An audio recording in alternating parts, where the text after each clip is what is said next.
had just pulled into a quiet lay-by for a picnic tea near Port Stewart when suddenly, whoops!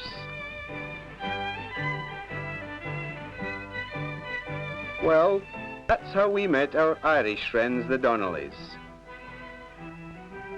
While Mrs. Donnelly, Marjorie, took my wife into the caravan for a clean-up, Jack introduced me to the rest of the family.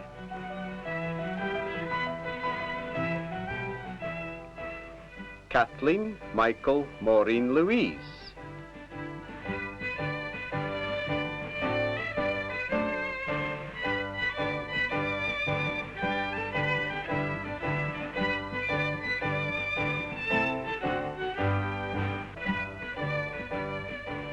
Later, we all piled into the caravan, and with the help of a road map, swapped yarns about where we had been.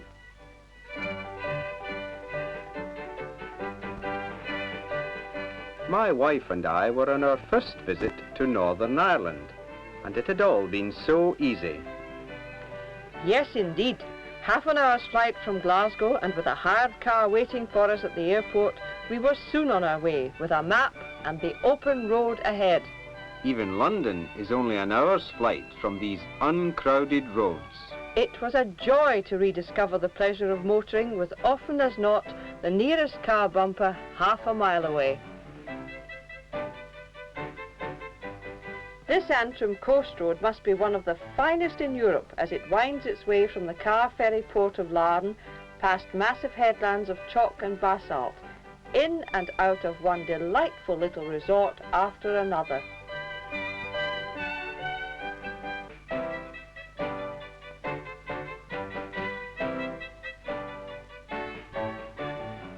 Running down to the coast are the 9 green glens of Antrim, reaching towards the sea like the imprints of giant fingers dug deep into the earth.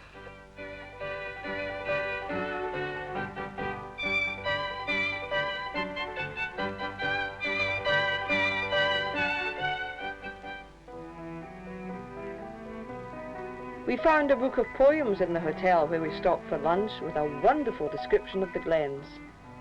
Steep, grassy hills that fold and fold around the peat-brown waters of the hurrying stream. Banks where the crimson rowan berries glow and ancient glistening hollies darkly gleam.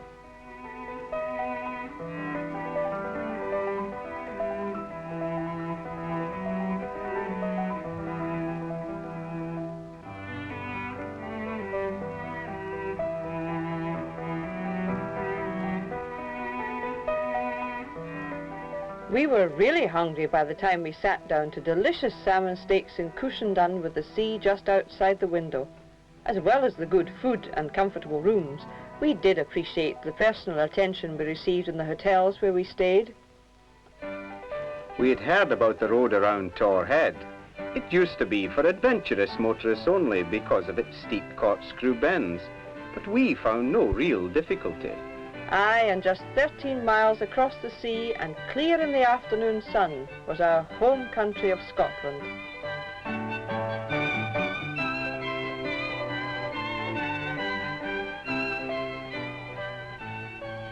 That photograph of White Park Bay is one of the best we took on the journey.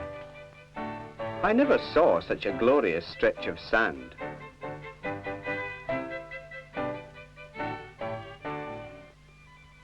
We had heard also about the Giant's Causeway and found our way down the Shepherd's Path.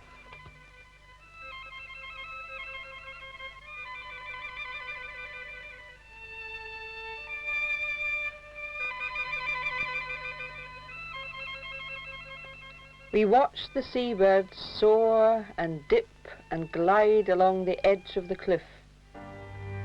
And suddenly we saw the Giant's organ, supposed to be heard once every 7 years. The atmosphere was so strange that it was easy to believe the local legends about the Irish giant, Finn McCool. He's supposed to have built the causeway to get across to Scotland, while our man, Finn Gall, is supposed to have broken it down. It does appear on the other side at Fingall's Cave. That's Dunluce Castle, where a wall collapsed and 9 servants plunged into the sea below. In the evening, we went back to Ballycastle for a quiet game of golf.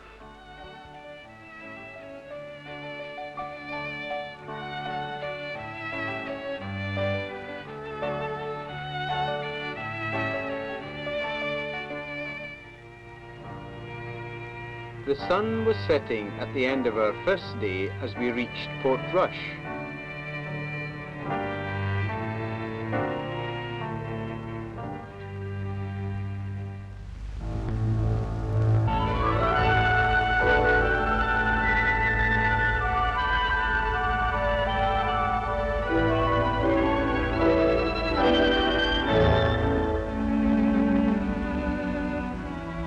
Dear Mary, the vivid yellow gorse which clothes this countryside during the summer months was particularly wonderful near the coast between Larne and Carrickfergus, the old fortress town where King William landed in Ireland.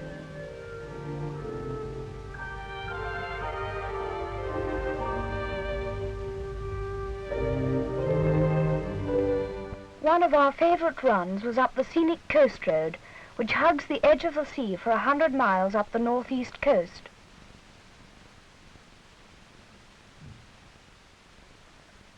This is one of the most beautiful drives in Europe, but whether you go north by car or train, there are many places along its length which you must visit if you come here for a holiday next year. Waterfoot,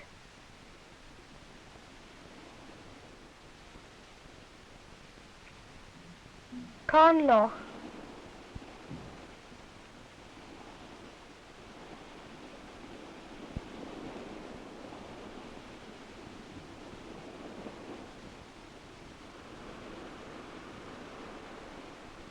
and Cushendun, a favourite resort of artists, which is now preserved unspoiled by the National Trust.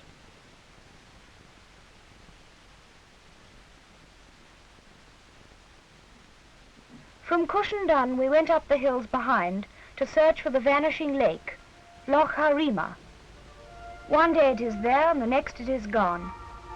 In country like this it is easy to imagine the little people are responsible, but few believe in fairies nowadays.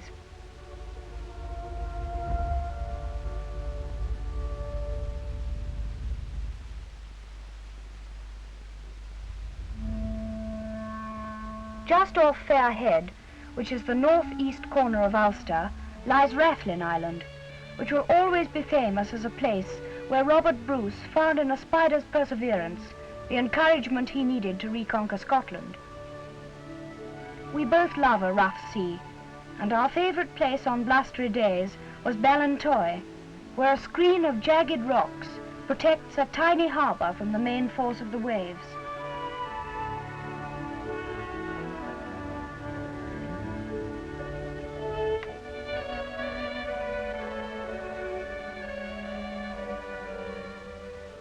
Nearby is the Giant's Causeway, where we spent nearly a whole day and heard again of Finn McCool, the giant who was the legendary architect of this unique place.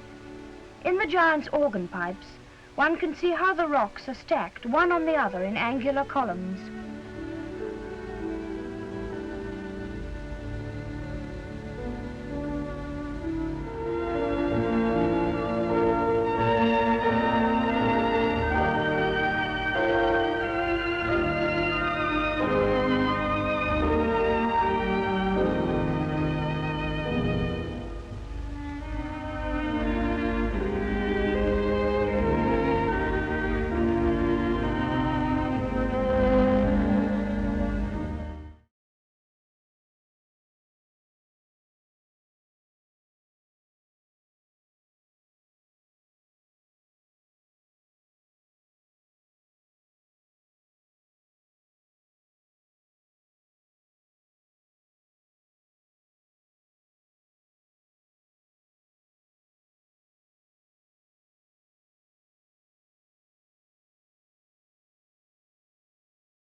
screencasting for Ulster Screen Productions and Publicity Services Limited.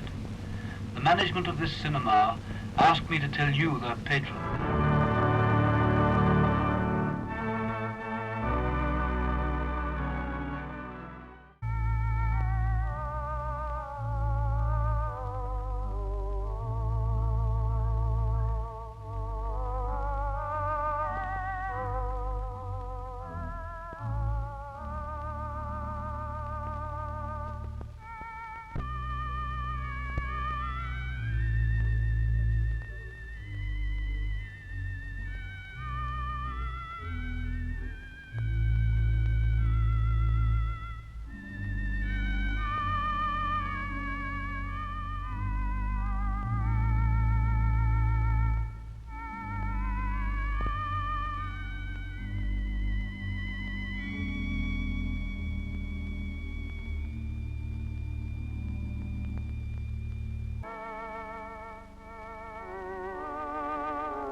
Oh, it's marvelous here.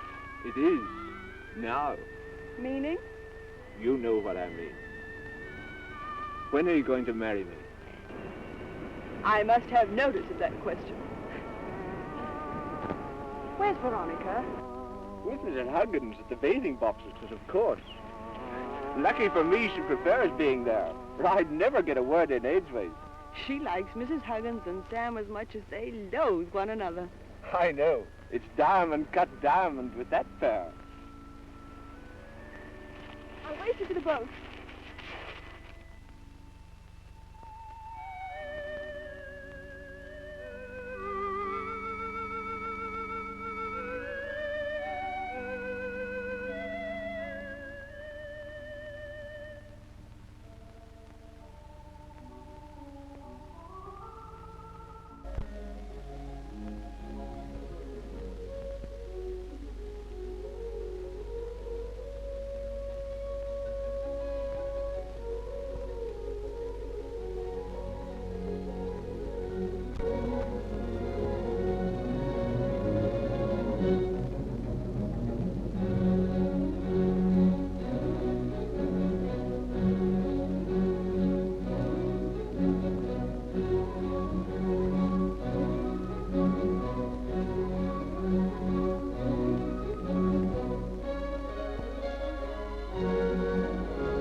You're walking the mountains with your dog by your side in the midst of the morning or at sweet eventide.